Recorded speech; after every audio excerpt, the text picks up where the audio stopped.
Hey guys, welcome back to the channel. So today's video is actually discussing something rather unique, probably something you've not ever heard of before, and that is the evolution of your muscle, the actual muscle cells, the muscle belly, however you want to define it, the evolution of your muscle as you go through particular training or particular stimuli. So when you're exercising, and this applies to cardio, long distance exercise, as well as resistance training, again calisthenics, training in the gym, free weights, whatever it is, how your muscles actually can go through a very interesting change. And again, I'm sure you've probably, or I'm going to assume that most of you have probably never heard of this change before.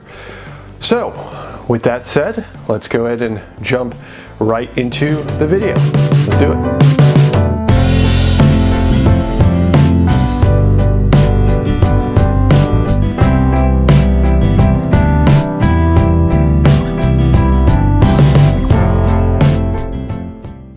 Our muscles, as I feel confident you know, are not some mass attached to our bones, but are made up, like anything in our body, of cells, myocytes to be exact. These myocytes, also named muscle fibers, are further classified between various types and subtypes, with the major types being split between three: type 1, type 2A, and type 2B.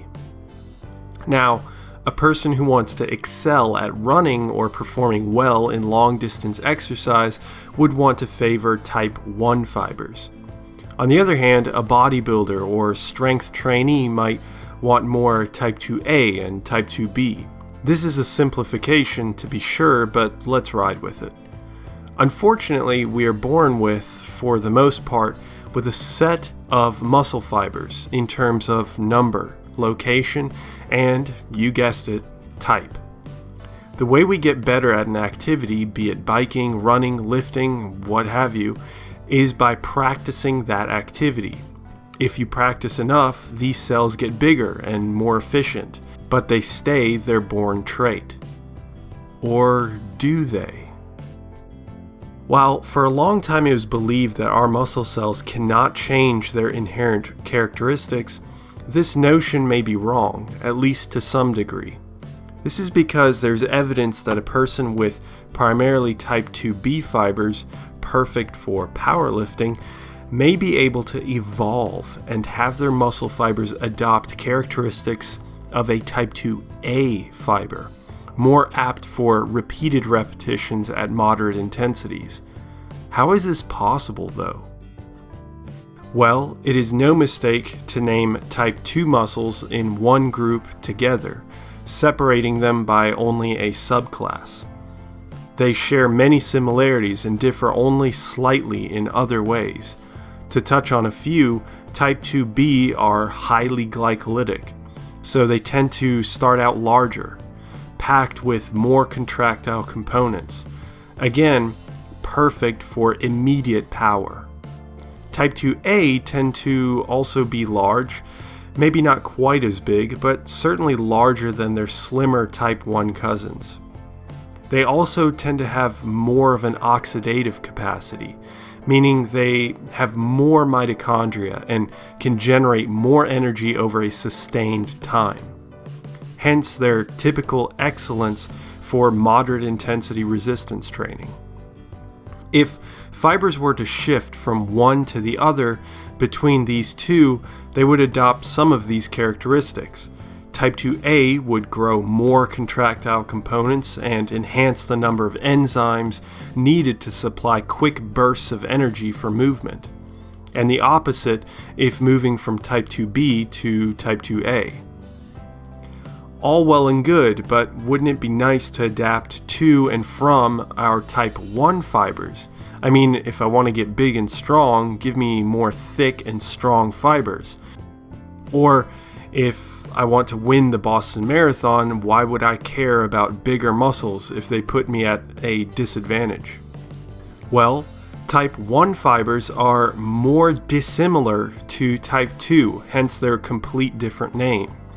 And the research is much hazier in this regard, because although the shift from type 1 to type 2A has been seen in animals, there's little conclusive evidence showing a shift in humans.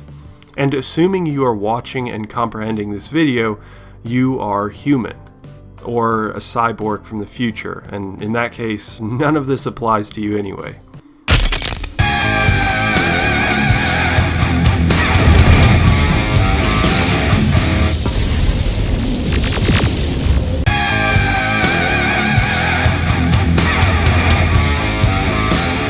But since the needle moves slightly to yes in terms of this occurring, let's assume, tentatively, that it does. How is it possible? Well, if type 1 fibers are filled with mitochondria, are much smaller, contract slower and less forcefully than their bigger counterparts, it seems unlikely they are able to convert. Still, based on limited data, there is evidence that type 2A have the ability to shift to type 1, because type 2A also share, although to a lesser degree, these characteristics in that they can grow more mitochondria, but it may be less likely type 1 can shift to type 2A, as the limitations are extracellular, founded in neural connections. The ability for the muscle fiber to produce maximal force is not only dependent on the contractile units inside the cell and the energy production to feed said contractile units, but the stimulus from the nervous system. Type 2 fibers tend to have larger, thicker neural connections, and this makes sense since signals need to be sent faster and more robustly. So the ceiling of type 1 fibers is likely neuronal. Even if they have the ability to build more proteins and grow, their starting signal to contract is inevitably capped at the speed and function of a narrower, smaller innervating neuron. So, short of having surgery to innervate type 1 fibers with bigger, broader neurons, which has been shown to significantly change type 1 to type 2A characteristics, training through explosive, quick movements may maximize that potential change one might see out of our type 1 fibers. Finally, the question may arise on if these changes are permanent. They are not. These changes likely only stick around as long as a person is stimulating the muscle continuously to further changes. So, practically speaking, there's little to be done other than to lift for a desired outcome, and the body will adapt in many ways, with one of them potentially being in fiber type. And that is the video. So, with that said, I will hopefully have the pleasure of seeing you in the next video. Have an awesome week. See ya.